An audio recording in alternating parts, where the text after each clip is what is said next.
Most people think intelligence is loud. They think it's the guy winning every argument on the internet, the trophies on the shelf, or the big words used at a dinner party. But psychology has been quietly screaming a different truth for decades. Real, rare intelligence almost never performs on a stage. It works what we call the night shift inside your head, when nobody is watching, grading, or clapping for you. If you've ever felt different, not louder, just different, it's because your brain is operating on a frequency that less than 2% of the population ever truly hears. We live in a world addicted to noise. Most people panic in silence because it forces them into self-confrontation, a test they fail badly. But for a rare kind of mind, solitude isn't an empty room. It's a high-stakes laboratory. Research shows that people with higher IQs actually experience more life satisfaction when they spend more time alone, not less. This isn't about being antisocial. It's about autonomous cognitive engagement, the rare ability to enjoy your own mind as company. Today, we're decoding the 7 secret things these minds do in the dark. And stay until number 7, because it will change the way you see your own loneliness forever. Number 1, you sit with uncomfortable questions without forcing an answer. The average mind hates uncertainty, the way the body hates holding its breath.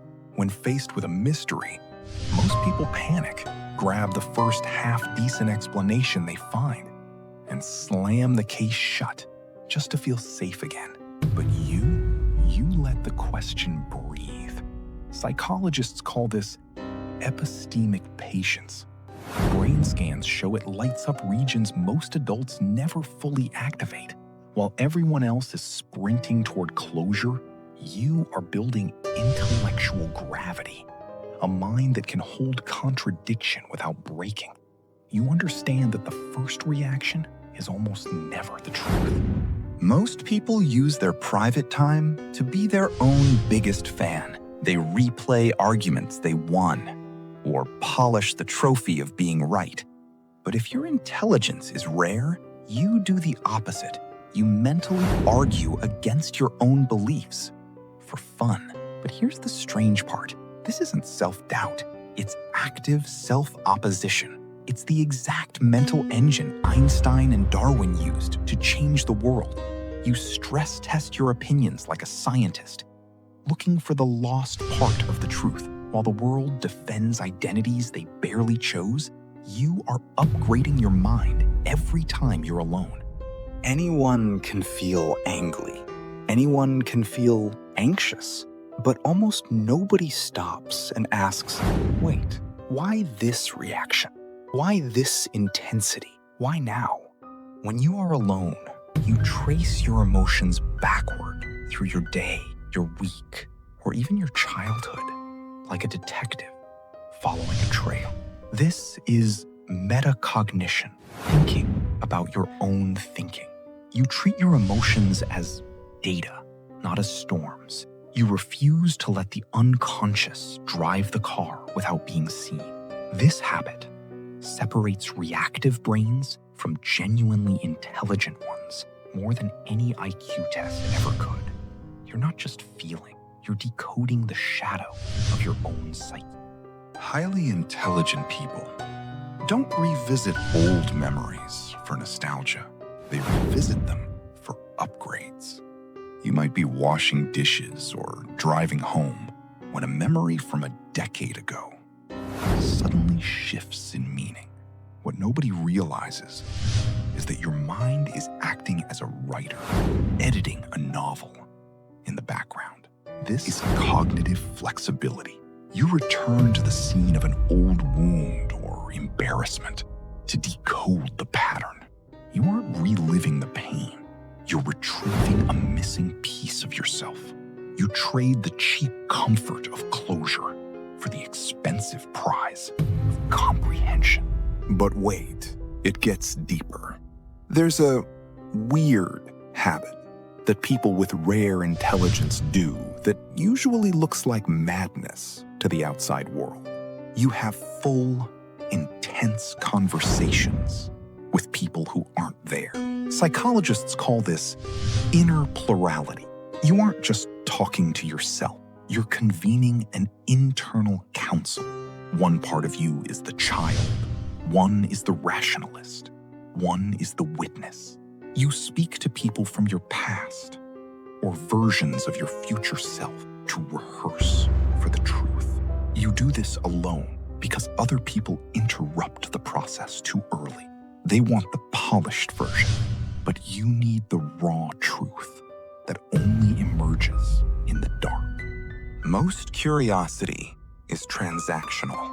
People learned things to make money, pass an exam, or fix a problem. But you fall down 3-hour rabbit holes on octopus cognition or medieval bread for absolutely zero practical benefit.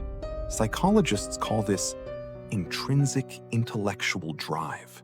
Useless curiosity is the fingerprint of a mind that refuses to be average. You understand the power of cognitive incubation, letting your mind simmer in boredom until it produces a brilliant connection. While the world fears boredom and reaches for a phone, you use boredom like a weapon to sharpen your creativity. Rare intelligence recognizes that the social self is often just a mask, a persona built for belonging. Solitude is the laboratory where you try on different identities before you reveal them to the world. And this changes everything. You imagine saying what you normally suppress. You test new beliefs in silence. You ask, "Who am I?" when no one needs anything from you. You tolerate the instability of transformation because you know that if you reveal the new version of yourself too early, the crowd will try to define you back into your old shape. You let the next version of you form in secret. Finally, the most misunderstood sign. You withdraw from the world, not because you hate people, but because too much falseness exhausts your nervous system. You have a high sensitivity to forced laughter, shallow competition, and social rituals built on impression management. For some, this is normal life. For you, it feels spiritually claustrophobic. You retreat to your solitude as a place of psychic repair. This isn't arrogance or detachment.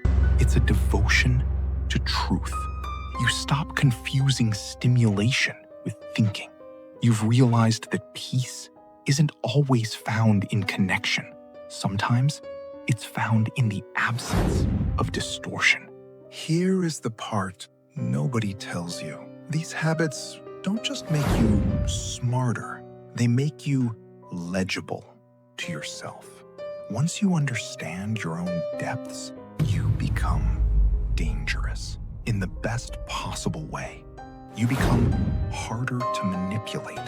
You become harder to seduce with approval or control through shame. If these 7 things felt like someone was reading your own brain back to you, it's not a coincidence. You aren't overthinking. You aren't weird. You aren't broken. You were just busy becoming conscious, while everyone else was busy becoming acceptable. Real intelligence doesn't live on a stage. It lives in the dark, in the silence, and in the questions you were brave enough to keep asking.